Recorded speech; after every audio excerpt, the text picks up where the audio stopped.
all over again. Ladies and gentlemen, professors, lecturers, gurus, namaste. I wouldn't know the difference between a good lecture and a bad lecture, for I've never done that. I've just spoken to people. And all that I've learned has been extramural, outside the walls of the ones, like the ones I see here. So I've come here as I had gone to my 8th standard annual examination, unprepared.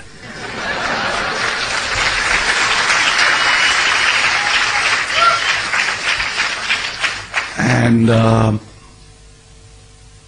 that was the reason I was a high school dropout. But here I see no such peril. I presume you're all good hosts. So if I fail, you'll still be nice to me. Talking of my learning, it's all been rack-picking through the intellectual garbage that abounds in society. Not that I'm talking ill of my feeding ground, but there are many professor friends of mine who say similar things about university education. But then for me, from the other side, it looks greener. So going back to the old adage, the grass is always greener on the septic tank. Okay. Now that I've said equally good words about you and me, we're all in the same soup. So let's learn to swim as I have, and if you have any particular questions about strokes, let me tell you, because I learned it all on my own. I envy you guys because you have it all on a platter. I would have liked to be here, but I didn't qualify. I was a bit slow. What would take you about 4 or 5 years has taken me 25 years. That's what happens when you don't have an agenda, an academician looking down on your syllabus, looking at your syllabus, and probably looking down too. Some of my professor friends say they're very unhappy the way the country is being educated. It is definitely a change from the McKellow times where we were only creating clerks and babus for governmental use. We've come a long way from there. And if you're wondering why I've not hit the title I've been given, I told you I didn't come prepared. So I'm not going to use the cliche of hitting the title that's given to me. You ask me questions which is pertinent to what you think is the title, and we'll take it up from there, because that's how I learned, through questions. So this is going to be a learning experience for me. If you have questions, please do ask. I spare you lectures. You've heard enough. Thank you. Yes. Good evening, sir. I'm Yeah. Gautam from first year, and I'm very thankful that I'm in the same stage where you are, at least in the same room. So am I. Go ahead. It's not, and it's like they say, with great power comes great responsibility, and you being so old, I mean, to your, if I'm allowed to say that by measuring your experience in such a young field, that is the Tamil industry, what do you see as a responsibility that's been bestowed on you, and how do you think you'll guide this? You've seen some of the Tamil films, Hindi, even Telugu. I'm a Tamilian. Tamilian. Okay, let's start with where it hurts you. You say, talk of responsibilities. You've seen the film. Do you think we are responsible people at all? Yes. You look at our films, we are irresponsible. That's what comes through them. One or two guys raise a voice in between to make us seem responsible. Yes, there is a responsibility. There is a civic responsibility as much as it is there for a pedestrian. It is there for an actor, a filmmaker too. But we seem to have forgotten in pursuit of working for money bags. I know it is a management school, and I must talk to you about compromises and how to manage. You don't have to compromise. You still can make money. I'm a standing proof.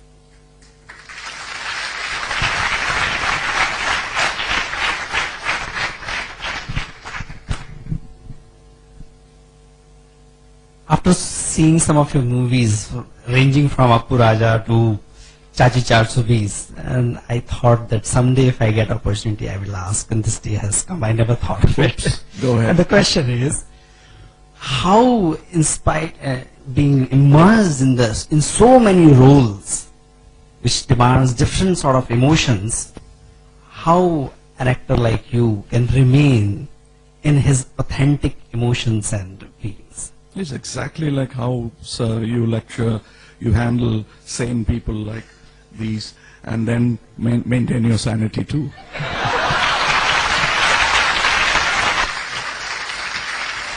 So,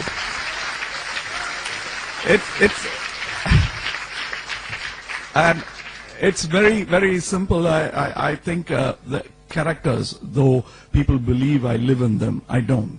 I rent them out. The space is rented out. I just walk into them, live happily there, but not ever after. I walk out. Yes, sir. So you said you've learned by swimming in the chance of toughness and all. You've had very varied experiences. Could you share any one experience that is very close to your heart, which you've learned, like you had to be really stern on what you wanted, and how? What did you learn from it, and how? What took you ahead? Okay, you took the simile of swimming, so first advice, survival advice, don't gulp. It's bad waters. So you paddle, keep your head out of water, but don't go with the flow, because you don't know if there is a falls at the end of this flow. So try to reach the bank and choose your bank. It's difficult. Nothing is going to be easy. Eating and defecating is as difficult. Sorry, we're getting into the cesspool, so I'm getting into the mode and getting into the character. So what I'm trying to tell you is that what will happen? The worst is that you don't swim well, you'll drown, you die anyway. So give it that full throttle and reach out to your chosen bank. That's the kind of spirit you have to, some of you must have read the last lecture. One need not be on the verge of death to get that spurt. On the verge of life can give you equal amount of spurt like that. In my business, yes, at 21 I thought of killing myself, because I thought I am a lonely genius in this world, bereft of it. Bereft of such commodity called genius. But then gravity is a good teacher. Sort of, however big your wings are, it makes you land at one time or other. So I landed fortunately at around 23, 24. And I found a big crowd of similar people wanting to slit their wings. And they didn't. They are my friends even today. Not all of them are in films. Some of them are teachers, some of them are poets. A few of them are in the forest. The police are looking for them. But they are idealists. They are what they thought they were. But they are not alone. That's what I realized, and that's the turn in my life. Thank you.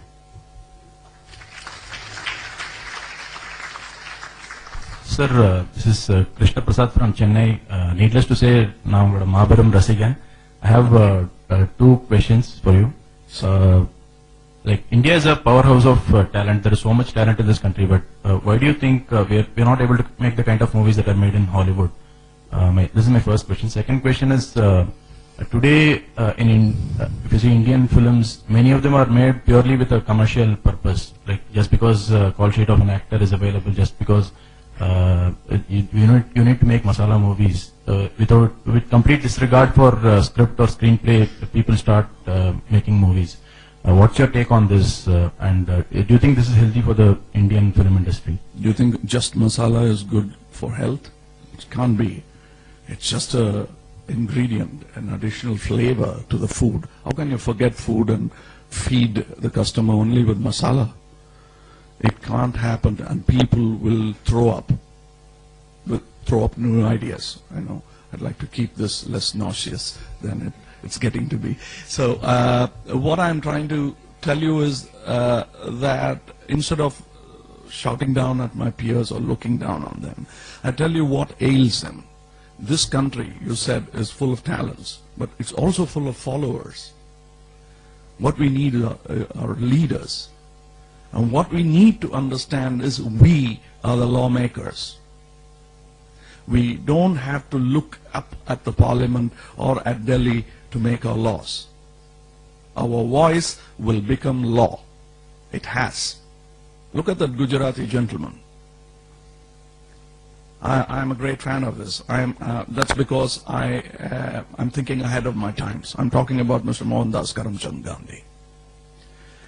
That man is an important hero for me. Not because he's a Mahatma. I have already stripped him off the halo around his head, disrespectfully hoisted there by people with political intent.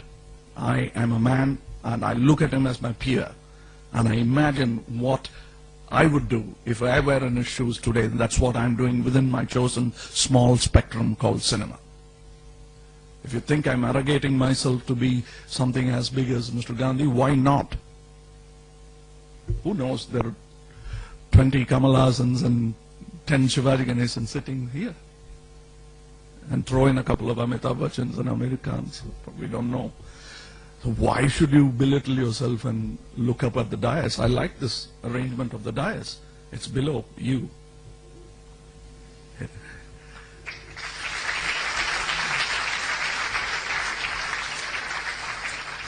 So,